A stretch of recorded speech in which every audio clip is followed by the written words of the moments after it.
The Channel Tunnel has reopened after an unplanned inspection, but UK passengers and lorries still face 4-hour delays, the company says. The latest problems to affect crossings between Kent and northern France come after 100 extra security guards were deployed to tackle the migrant crisis in Calais. Migrants made some 600 attempts to enter the Channel Tunnel overnight. About 180 were caught inside the Calais site, with 20 arrested, police said. A police source also said 400 attempts to break through the perimeter fence were thwarted. A Eurotunnel spokeswoman said that while services managed to run well overnight, it had to inspect an unidentified item in the tunnel. It has not yet indicated what that item was, but has said both of its tunnels under the channel have reopened. This inspection caused disruption to passenger and freight services, with those crossing from France into the UK still facing delays of 2 hours. The European Commission has announced that there will be a conference call on Tuesday afternoon between EU, French government and UK government officials regarding the situation in Calais.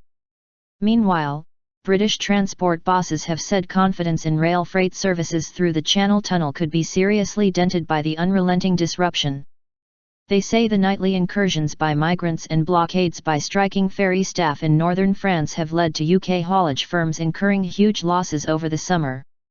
Chris McRae, the Freight Transport Association's head of rail freight policy, said, "What is likely to happen as a consequence is that confidence in rail freight as a viable alternative to road will be undermined."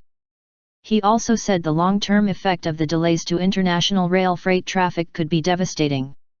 Prime Minister David Cameron is facing calls by the Road Haulage Association, RHA, to break his holiday and witness its impact firsthand.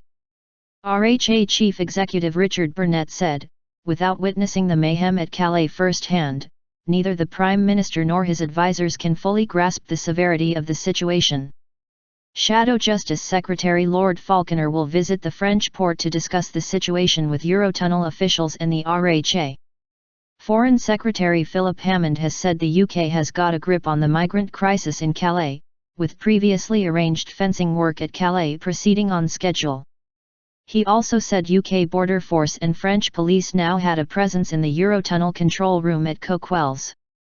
Additional facilities to support Operation Stack lorry holding operations in Kent have been procured, ahead of it beginning again later this week, he added. This sees the M20 closed, to house lorries bound for Dover, while other traffic is diverted on other roads to get around Kent. A former government advisor, Nick Pearce, has said Britain should offer to take in some refugees in Calais in a bid to resolve the crisis. He has called for United Nations officials to be brought in to register migrants massed at the French port. On Monday, it was also announced that landlords in England would be expected to evict tenants who lost the right to remain in the UK, under new measures to clamp down on illegal immigration. There have been thousands of attempts by migrants heading for the UK to access the Eurotunnel terminal in recent weeks. 9 people have died trying to access the tunnel since the start of June.